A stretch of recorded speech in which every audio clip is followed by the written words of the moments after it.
When Daniel moved into the old house on Blackwood Road, the previous owner gave him one strange warning: never open the door at the end of the upstairs hallway. Daniel laughed. He thought it was just an old man's superstition. He didn't know that 3 nights later, he would hear someone knocking from behind that door. For the first 2 nights, nothing happened. On the 3rd night, Daniel woke up at exactly 3:17 a.m. The house was completely silent. Then he heard 3 slow knocks coming from upstairs. Knock, knock, knock. Daniel grabbed his phone and walked into the hallway. The sound came again. This time it was louder. He looked toward the end of the hallway. The old door was still there. Daniel slowly walked toward it. He remembered the owner's warning. As he got closer, he heard something breathing behind the door. Then a little girl's voice whispered, "Daniel." He froze. "Who are you?" Daniel whispered. There was no answer. He stepped closer. Then the girl spoke again. "Please, I'm scared." Daniel reached for the handle, but suddenly remembered the warning and pulled his hand away.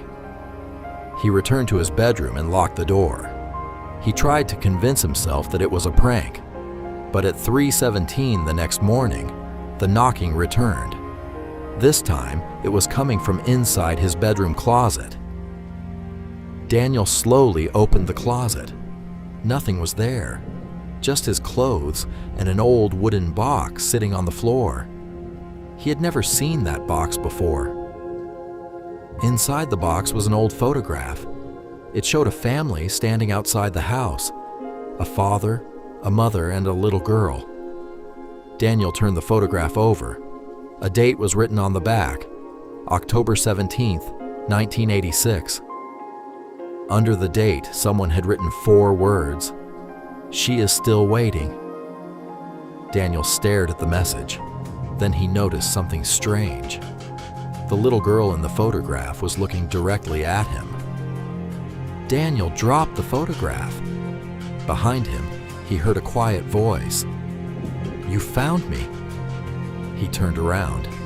Nobody was there. Then he heard footsteps walking slowly down the hallway. The footsteps stopped outside his bedroom. Daniel held his breath.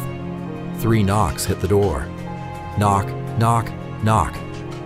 Then the little girl whispered, "Open the door, Daniel." Daniel didn't move. Suddenly, the bedroom door slowly opened by itself. But there was no one outside. The hallway was empty.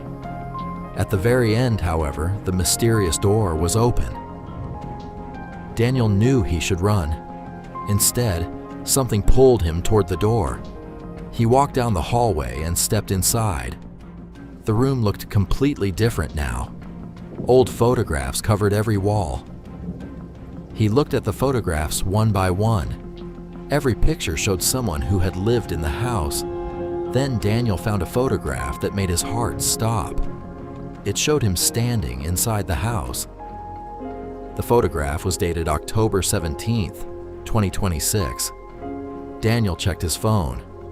It was October 17th, 2026. Then the little girl's voice came from behind him. "You're finally here." Daniel slowly turned around. The little girl from the photograph was standing in the doorway. She didn't look angry. She simply smiled and pointed toward the wall. Daniel looked at the wall. Every photograph had a person's name underneath it. At the very bottom was a new photograph. His photograph. Underneath it, there was only one word: next.